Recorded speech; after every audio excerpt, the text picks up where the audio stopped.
You ready? You going? Okay. What I'm going to show you guys today is how to make some chocolate decorations. They're going to be in these shapes. We're going to use our parchment paper as a stencil paper to go on top so that you can then pipe the chocolate over the top. Okay? So the first thing I have to do is show you how to make the piping bag out of paper. Your tip is going to be right here. You're going to rotate like this. And this is sometimes the hardest part for people. Make the tip right there, then take this point and wrap it around and bring it up to the 90-degree point. Okay? Bring those two points together. If you take this upper sheet and push it down, it opens up your point. If you pull it up, it tightens up your point. And you want it nice and tight, and then wrap it like this, and like this, and like this. And there's your piping bag. Okay? Why doesn't you pass these around and everybody can try it on their own? Okay? And I'll show you. Okay? So why don't you cut? Tip's going to be right here on the longest part, right? So your tip's going to be where? Where's your tip going to be? I was going to It's right there. Okay? There's your tip. Okay? And your tip's right there. You want to take the cut side and rotate it like this, and then put your thumb right there, so that you're holding it in place.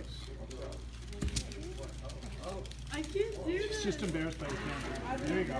Now you're going to take this tip and wrap it around and put it right next to that. No crinkles. No crinkles. Just like that. Together.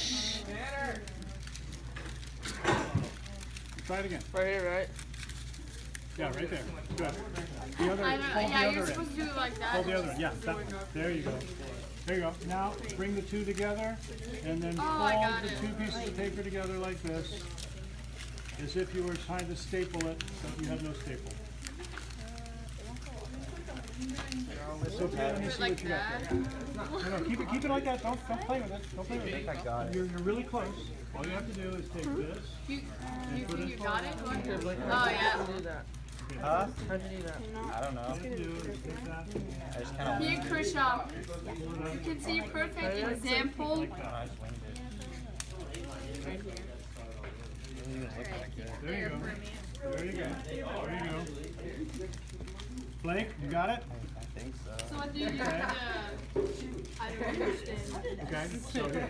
Okay. Like this. And around. Okay. Put your thumb right there. Okay. Now take this.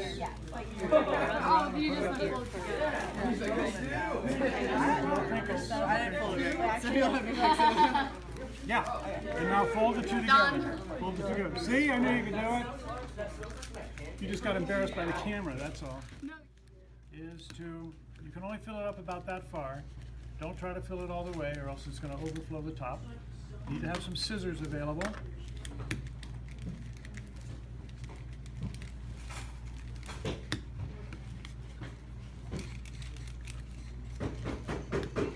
Kayla, you want to start filling yours up?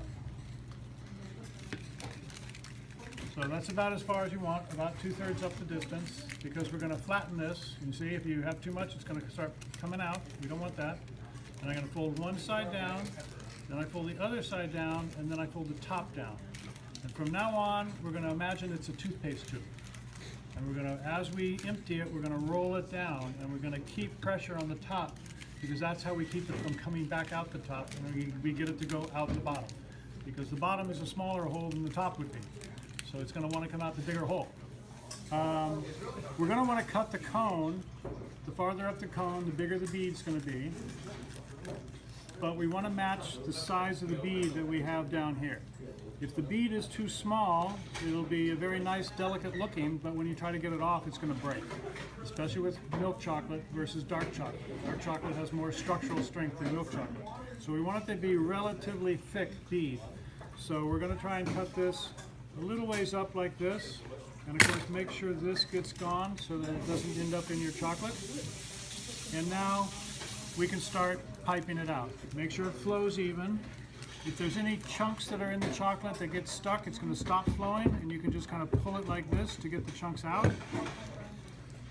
And now we're going to start to draw. You want to start away from yourself and diagonally away from your dominant hand. If you go this and go this way, you're going to smear the chocolate. If you go from here back to this, you might smear the chocolate. So you start at the farthest corner and work this way and then this way, okay?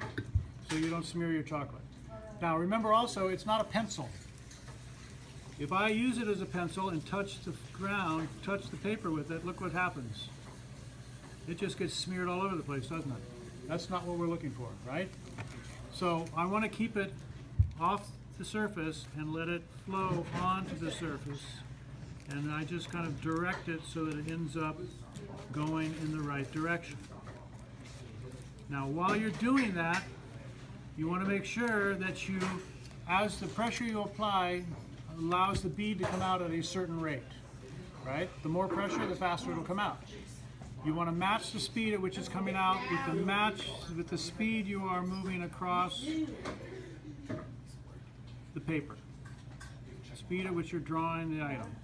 If you move too fast, look what happens. If you move too slow and the bead's coming out too fast, then look what happens. It kind of builds up, right?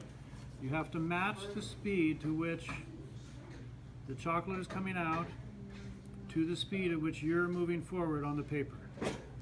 And then just follow the lines. Generally, most of these patterns start in the middle and go toward the outside, right? And I'm just laying the chocolate down where it needs to go.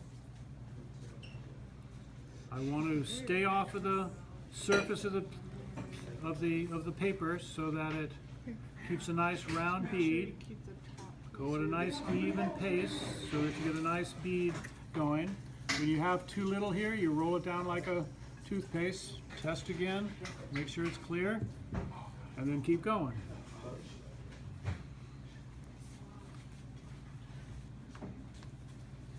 So I want you each to try this and fill up a page. And then we'll set it aside, let it dry overnight, and tomorrow I'll show you how to take them off the page. Okay? Go for it.